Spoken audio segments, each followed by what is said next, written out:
Well, it sounds to me like he pulled a favor in order to satisfy a bet. There's no favors pulled, by the way. There's no pain. You had no pain. You just had somebody else. You transferred the deal to somebody else. It's not like that at all. And this is what it's like being a good guy. People are willing to extend themselves in circumstances like this. So Rich and I made this bet went back, and you should probably reference this and go back to my Ironman and get to that little clip in our little podcast. He said I wouldn't break 10:20. I got 10:23. Total idiot. And wait a minute, it was closer than that. It was 10:23. It was 3 minutes difference. I thought it was like 2 minutes. It was wait close. a minute. Wait a minute, I don't remember. We got to pull up the video. I know, dude, I know. Because I got a feeling that it was closer than that because you surrendered really quickly. I was upset. And let me just share with you that we talked about scotch back then. Yep. And the scotch that you would have needed to purchase would have cost you minimum a couple $100. But that's a very nice... This bad boy is like $49, okay? You changed your taste. I know. Change your taste. And I asked my friend who's in the business, I said, man, I gotta really treat my coach well. He's coming into town, and he says, I have the perfect thing. And this guy is Edward. He's the guy who does a lot of riding with us. He's a wine connoisseur, goes around the world selling wine. So he gave us something nice. He would not, I know, but he had the best hookup on bourbon. okay, Look at that. So where's it from? Washington State? Is that what it says? Yeah. You don't get bourbon from Washington State. Thank you. Let me see this. Bourbon is from Kentucky, okay? Kentucky, Tennessee, somewhere in the South. It's like, what is that commercial about the New York City? Those are the things he has to say. About the salsa? You got salsa from New York City? We're gonna look at the ranking. Is it good? I'll let you know. We're gonna find out. We're gonna do it You and tonight. I are gonna find out. We're gonna uncork it tonight. All right, guys, so this is the start of a very important weekend. Rich has been my longtime running coach. I originally reached out to him in 2014 when I was just getting into Spartan racing at like a really high level. It's starting to get super competitive. And Rich and I have been working together for years on multiple sports. We worked in Spartan race, Tough Mudder, helped me get ready for the CrossFit Games. Now he's helping me get ready for Hyrox. And the one thing that he really centers on is my running capabilities. And he's taken me from here to here, and now we're gonna go even higher. So after this shake and peanut butter and jelly sandwich, we're gonna break some stuff down. We're gonna find out exactly from Rich. We're gonna get my Post-it notes out, and we're gonna come up with a plan to destroy everybody at Worlds. Well, not for nothing. Not for nothing. Let's just remind you that I made a pilgrimage out here up onto this fucking mountain from Tennessee. I spent 5 hours in a plane. He left a trailer park and he had to suffer his way to Malibu. And here I am. So you have to realize the conviction that I'm carrying with me in order to take this type of a trip. But look at those suitcases, dude. Those aren't clothes. No. That's show up with clothes. Rich shows up. Mobile lab. Yeah. Mobile lab. It's the highest tech in the business. We're gonna find out some crazy shit this weekend. The irony of this is, I was an art major in college. Can you tell? Yeah. I can tell. This looks like a three-legged dog. So here's what's going on. This is the hip. This is the knee. This is your ankle. This is your foot. And right now, this is kind of I purposely put this angle in because this is kind of where you are now. And what I want to do is I want to draw your contact point back maybe 20 degrees. That's a fair amount. But, so what happens is, so the path from here to here, let's call this the ground. By the time you touch down on the ground, your body will be straight over that foot. And you'll be, so the idea being is that we want to create a stable contact with the ground. And this instability, we're calling it, is still a braking force. So when you reach ahead of yourself like this, then what you're doing is you're pulling your body forward. Like here's the anchor, you set the anchor, and you draw your body to it. Okay? We don't want to do that anymore. What we want to do is we want to touch down and push your body through space. So when your foot's here, or when your foot's here, we want to be able to be instantaneously, become isometrically stable off the ground, good platform to push off of, and then boom. And then what's going to happen is, relative to your frequency, the distance traveled per stride is going to improve. You're going to cover more distance relative to every step you're taking, because you've eliminated the break that you had, and you're going straight into positive territory. So I call it, it's a mess now, but let's call this negative territory.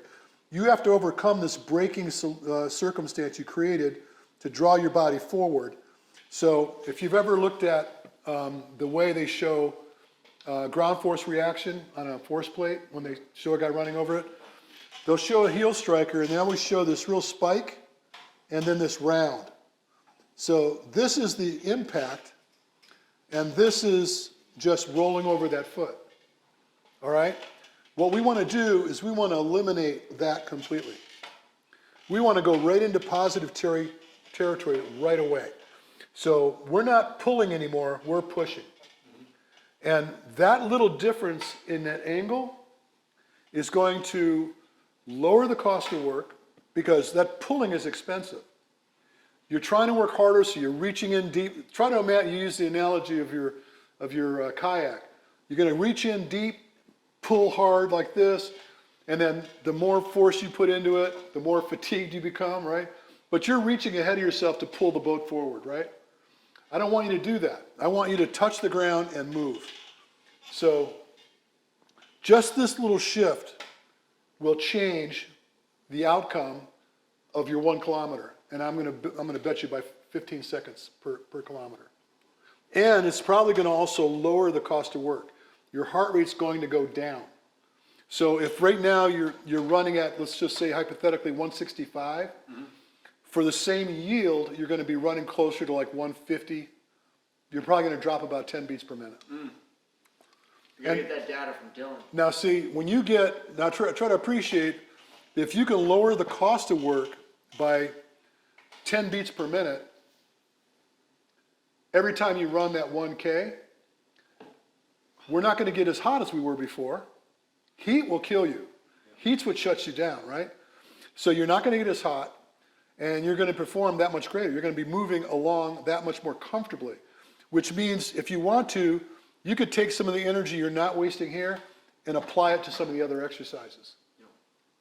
So like if you were holding back on one exercise because you think I got that run coming and I don't want to lose my run, now you won't be as apprehensive because you're in a better place with your mechanics here are going to save you everywhere else.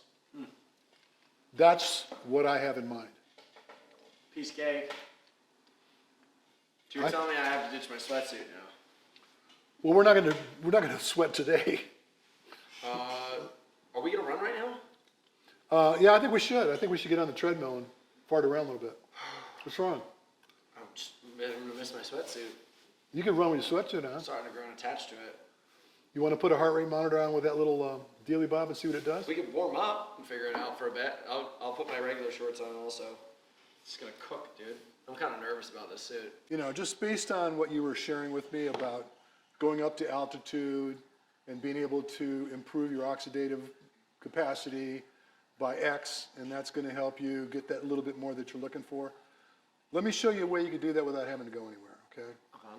So I did this PowerPoint for people that come to visit me, and I'm not going to wear you out with the PowerPoint, but what I do want to do is walk you through, if I can do it. Let's see. It's pretty smart. Can't use an iPad. Children learn to do this at 3. I know. We're going to do that, right? Okay, so it's like the little flame coming up, you see that? Yeah, you see that. It looks hot. Yeah. You suck. Okay, so here's what I wanted to do. I want to get to this, okay? So this is, by the way, if you look at the small print, this is the scientists that have done this research, and these are the conclusions they created from it. So I don't want you to get this thought that I kind of threw this up and it's supposed to just make sense, right? So what you're looking at here is this is days of heat acclimatization. And it's really important that you differentiate acclimatization from acclimatizing. Yep. Okay, acclimatizing, getting used to being in heat. Acclimatization is a physiological adaptation that occurs because of a controlled amount of heat exposure. Yep. Okay, so this is what we're talking about. And so what this is showing you, so if you just look at the legend here, so your blood plasma, you see from day one, within 6 to 7 days of training, you get this big bump in your blood plasma. But what I'm trying to show you is, let's just say that pre-race, okay, you're going into World Championships. You've been training your ass off, and you're a month out. Yeah. Let's call it 6 weeks out. Now, instead of changing your training, you're just introducing this heat block training. Okay. And what you're going to probably do is probably around 3 sessions a week of about 60% of VO2 max is the intensity, so it's really low intensity, for upwards of an hour. The trick is to manage the intensity or the heat production to a point where it doesn't just keep climbing. You don't want to just get hot. Buy one of these core things right now? No, because I have it here, we're going to do it. So check this out. This red line is your heart rate. Okay, so appreciate that. Look at the decline in your heart rate inside of 6 days, and the increase in your blood plasma inside of 6 days. And collectively over time, you see your sweat rate. This is meaning that you're sweating earlier and more. And that means your body's cooling off better than it used to. But aren't you the person that said that if you lose a liter of Yes. sweat, your heart rate goes up by 10 beats per Yes. minute? So how is that possible based off that line? So you're right. So, but the point is you probably won't lose sweat at as great a rate. You won't start out with as high a heart rate. Yeah. Everything is going to be less because of what you've done. But you're right. So it's like 8 to 10 beats inside of about a liter. And you'll promise you, when you do a race, you dump a liter.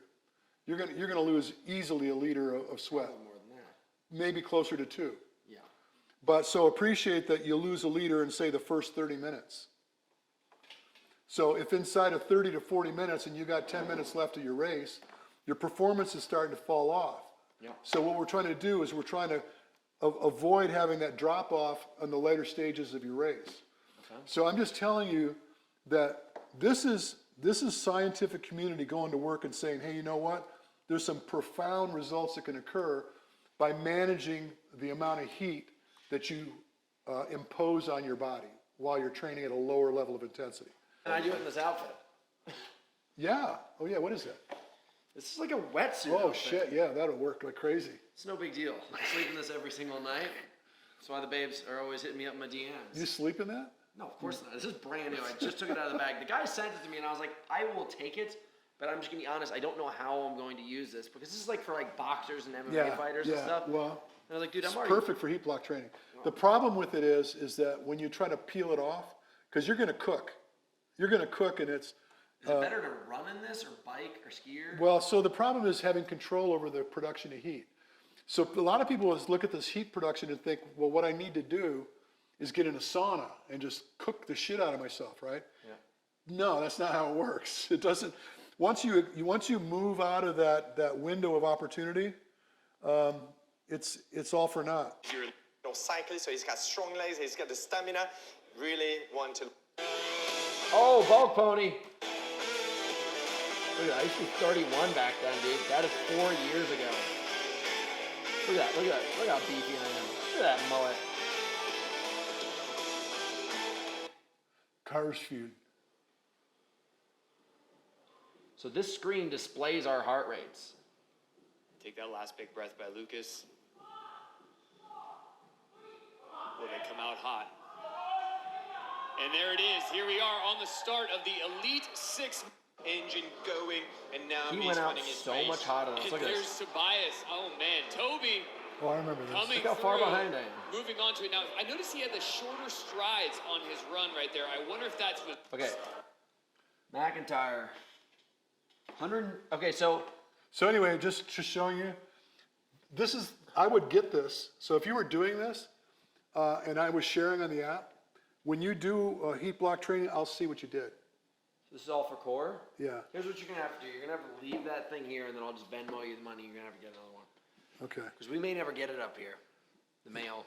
You may- Okay, so look at this though. I'm at 91% of my heart rate max, and I'm getting off the treadmill after the first run at 169 beats per minute. Yep. Energy conservation. Do not underestimate Tobias. There we go. McIntyre, 173 beats per minute. 94%. Is that you in the bottom left? No, you're above that. No, I'm right here. I'm right here. This is my grid. That's Marcus Friesen. Oh. So this is now probably about 8 minutes into the race. Make it full screen. And Adam. What? Make it full screen. Well, do you want to see Mark Wahlberg? Think right there, another stronger athlete. You know, maybe this could kind of show us what the future. Yeah, it might be that Lucas is slowing down a little bit, and he's coming to the line right there, quickly turning that. around, Oh, grabbing a quick Big break. But Daddy look at come this, through. Hunter McIntyre not slowing down at all as he turns around, sees the sight. This could be his opportunity guy out here compared to Lucas and Hunter, holding a solid third. But remember, this Hyrox is made of 50% running, and that makes a big difference. So So now I'm 176 beats per minute. Tobias is a good runner. He's a light runner, as you mentioned as well. So he can gain a lot of time. Look how in- much slower we were running. I mean, it's much harder on He's those things, but running. we don't run this slow nowadays. So you recall that I tested you right after this. Yeah. Remember that? Yeah. That's when I broke your heart, and you're going, what the hell? I'm the fittest I've ever been in my life. You remember that whole crybaby story we had? Okay, 174 beats per minute right now. Okay, so just to make my point, okay? This is Hunter McIntyre, OCR athlete extraordinaire, okay? And we have a VO2 score of 67.2. Your max heart rate was 174. The caloric expense at max effort was 1,629 calories per hour. If I go down here, you know, it'll need a little explaining, but I'm showing your threshold at 167, excuse me, which would be, correction, this is your aerobic threshold at 167 beats per minute, which is 65% fat utilization. Yeah, that's right. 65% fat utilization at 167 beats per minute. Clearly aerobic. You're at 170 is when you were 100% in your sugar stores. Yeah. 100%, right? So this is really a good outcome. You never did give me my water, did you? It's right here. Am I supposed to get a straw or something? What's going on? What kind of host are you? Well, just you start You talking. hear me so coughing like a dog over here. You start talking so much. I just don't know if it's your old age. You know how It's like, that too. You know, old dogs just like cough. Oh and yeah, stuff, and have, like, look at it, I'm an old dog. You ever seen old dogs like leaky eyes and stuff? That's what you I got that going on too. That's what he's become. Okay, so look at this is, I mean, almost right after he won that world championship that he was sharing with us. And look at the way things came out. His peak VO2 score now is 55.9 relative to the same heart rate. So he was, Hobo score. so heart rate was 174, heart rate was 174, here 67.2, here 55.9. 11 points different. And then if you look at this now, where this before was 167 beats per minute or 65% fat, now we're at 133 beats per minute, 30% fat. So he's pretty much going south on me here. And what's also fun to note is that you see this orange line going off the chart here. This is carbon dioxide production. And you can see that He shifted exclusively into his sugar stores at 138 beats per minute. So it doesn't even show that here. It just shows you that at 133, it's 1,000 calories. So some 700 calories from sugar. This is probably getting closer to, well, it's 100% sugar, but it's probably closer to like 1,200 calories an hour. So here's the conclusion that I've been sharing with you, I've shared with a lot of people, by the way, is that someone would look at this and say failure. Someone would look at this and say, wow, his VO2 score sucks. He's not getting it done anymore. Where the truth is, in my belief, the truth is that you evolved. Your physicality has shifted. You were more of a slow twitch-ish kind of a guy back in the day. And now, because of the intense training coming right out of CrossFit when you went into this, a lot of heavy lifting, really trying to get your heavy lifts on, you started to really morph into dipping into those fast-twitch fibers. And so what's interesting about this, and I've shared this with you, but never like face-to-face, and I did write this in my book, by the way, the secret to this and the unanswered question to this is what happens with these metabolic transporters, okay? So there are very unique transporters that their sole purpose is pulling lactate out of the working muscle so that you can continue to do what you're doing. But anyway, what these little dudes do is they will create what Dr. George Brooks talked about, which was the lactate shuttle system.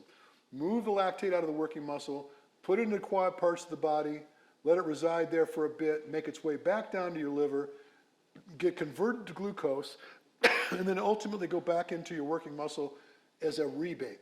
So you get glycogen repayment, which is very valuable for Ironman, cycling, marathon running, all those kind of things. That's the outcome you're looking for. But you have a sport where the intensity's got to be high. So you don't need more energy to finish the task. What you need is to be able to blow that lactate out of the muscle as quickly as possible. That happens with MCT4. It's a completely different mechanism that resides exclusively almost in your fast-twitch fibers. So the more you pronounce those fast-twitch fibers, the more you benefit from that outcome. When somebody sees this and says, oh man, when you train, you should stay right around about 138 beats per minute because your threshold's so low. You know, and then we're not worried about the lactate production. Testament being, you just shared with me, I'm racing at 169, 175. You're showing me these really high numbers. Yeah. That was within weeks of doing this. Yeah. You were lit. You were way into your lactate at that point in time, but you were also doing a very good job of moving it out of the muscles well enough to sustain the effort that you were producing. But the problem is you're not getting enough recovery. High intensity, good recovery, high intensity, good recovery, and then, you know, putting in that middle of the road work, right? Which we're going to identify what might happen when we do the testing. Want to make sure your energy levels are good. You're getting enough food to support the work you're doing. But tomorrow we'll do the resting test first, do the VO2 on the treadmill. What I think we ought to do just for fun is that when I get you to where I feel like you're getting close to that threshold based on what my computer says, we'll take a prick and see what it says.